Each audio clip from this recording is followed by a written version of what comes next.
2026 world കപ്പിലെ ചാമ്പ്യന്മാർ ആരായിരിക്കും എന്നൊരു ചോദ്യം നിങ്ങളോട് ചോദിക്കുകയാണെങ്കിൽ എന്തായിരിക്കും നിങ്ങളുടെ മറുപടി? നമുക്കറിയാം വേൾഡ് കപ്പ് ഇന്ന് അടുത്തെത്താനായി. വളരെ കുറച്ച് ദിവസം മാത്രമാണ് വേൾഡ് കപ്പിന് ഇനി അവശേഷിച്ചിട്ടുള്ളത്. അതിന് മുന്നോടിയായിട്ട് പല തരത്തിലുള്ള യോഗ്യതാ മത്സരം നടക്കുന്നുണ്ട്. ഈ സമയത്ത് ഏറ്റവും വൾണറബിൾ ആയിട്ടുള്ള ക്വസ്റ്റ്യൻ തന്നെയാണ്, ഈ വേൾഡ് കപ്പ് അടിക്കാൻ ഏറ്റവും ഫേവററ്റ് ഉള്ള ആരാണ്? ആരാണ് അത് അടിക്കാൻ ഏറ്റവും കേപ്പബിൾ ആയിട്ടുള്ള ടീം എന്ത്?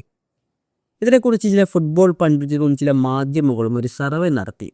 അതിലൊക്കെ പ്രധാനമായിട്ടും കാണാൻ കഴിയുന്നത് പ്രധാനമായിട്ടും 4 ടീമുകളാണ് 2026 വേൾഡ് കപ്പ് അടിക്കാൻ ഏറ്റവും കേപ്പബിൾ ആയിട്ടൊരു ടീം എന്നാണ് അവരുടെ സർവേ നമ്മൾ പറയുന്നത്. അതിൽ ഒന്നാം സ്ഥാനത്തുള്ളത് യൂറോപ്പിൽ ശക്തരായ സ്പെയിൻ തന്നെയാണ്. നമുക്കറിയാം 2024 യൂറോ കപ്പ് അടിച്ചു മുതൽ നല്ല രീതിയിൽ പെർഫോമൻസ് തന്നെയാണ് സ്പാനിഷ് പട പുറത്തെടുക്കുന്നത്.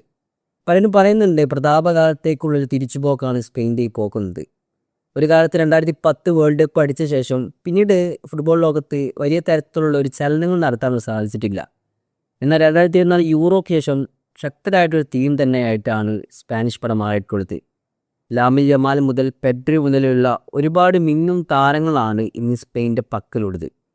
തീർച്ചയായിട്ടും സ്പെയിൻ എന്ന് വിചാരിച്ചാൽ 2026 വേൾഡ് കപ്പിലെ ഏറ്റവും മികച്ച പ്രകടനം കാഴ്ചവെക്കാനും അവർക്ക് സാധിക്കുമെന്നാണ് സർവേ പറയുന്നത്. ഇത് രണ്ടാം സ്ഥാനത്തുള്ളത് ലയണൽ സെബാസ്റ്റ്യൻ സ്കലോണിയുടെ അർജൻറ്റീനയാണ്. നമുക്കറിയാം കഴിഞ്ഞ വർഷത്തെ ചാമ്പ്യന്മാരാണ്. അതുപോലെ തന്നെ അവിടെ ഏറ്റവും സ്പെഷ്യലിസ്റ്റ് എന്നത് ലിയണൽ ആൻഡ്രസ് മെസ്സി എന്ന മനുഷ്യൻ ആ ടീമിലുണ്ട് എന്ന് തന്നെയാണ്. അതുപോലെ തന്നെ കഴിഞ്ഞ വർഷത്തെ അപേക്ഷിച്ച് ഒരുപാട് യങ്സ്റ്റേഴ്സ് ഇന്ന് അർജൻറ്റീന ടീമിലെത്തിയിട്ടുണ്ട്. അതും അർജൻറ്റീനയ്ക്ക് ഒരു പ്ലസ് പോയിൻ്റായി മാറും. അതുപോലെ തന്നെ ക്ലബിലെ പോലെയല്ല അർജൻറ്റീൻ ടീമിലേക്ക് വരുമ്പോൾ ഒരു വലിയ മാറ്റം തന്നെ ആ ടീമിൽ കാണാൻ കഴിയും. അവരുടെ കളിയിലും അവരുടെ ടീം സ്ട്രെങ്ത്തിലും ഒത്തൊരുമയിലൊക്കെ നമുക്ക് കാണാൻ കഴിയുന്നതും അർജൻറ്റീനയുടെ ഒരു പ്രത്യേകതയാണ്. അതുതന്നെയാണ് കഴിഞ്ഞ 2022 വേൾഡ് കപ്പിൽ നമ്മൾ കാണാൻ കഴിയുന്നത്. ഇനി മൂന്നാം സ്ഥാനത്തുള്ളത് ഫ്രഞ്ച് പടയാണ്. നമുക്കറിയാം ഇന്ന് യൂറോപ്പിൽ ഏറ്റവും പേടിക്കേണ്ട ഒരു ടീമും ഫ്രാൻസ് തന്നെയാണ്. ദിദിയർ ദശാംസിൻ്റെ ഫാൻസ് എന്നത് ബെഞ്ച് സ്ട്രെങ്ത് കൊണ്ടും മെയിൻ സ്കോർ കൊണ്ടുമെല്ലാം ശക്തമാണ്. കിലിയൻ എംബാപ്പെ, ഒരീസെ, ചൗമേനി അങ്ങനെ തുടങ്ങി ഒരുപിടി യൂറോപ്പിലെ ഏറ്റവും ടോപ്പ് ലീഗ് കളിക്കുന്ന എല്ലാ പ്ലേയേഴ്സും ഇന്ന് ഫ്രാൻസിൻ്റെ അടുത്തുണ്ട്.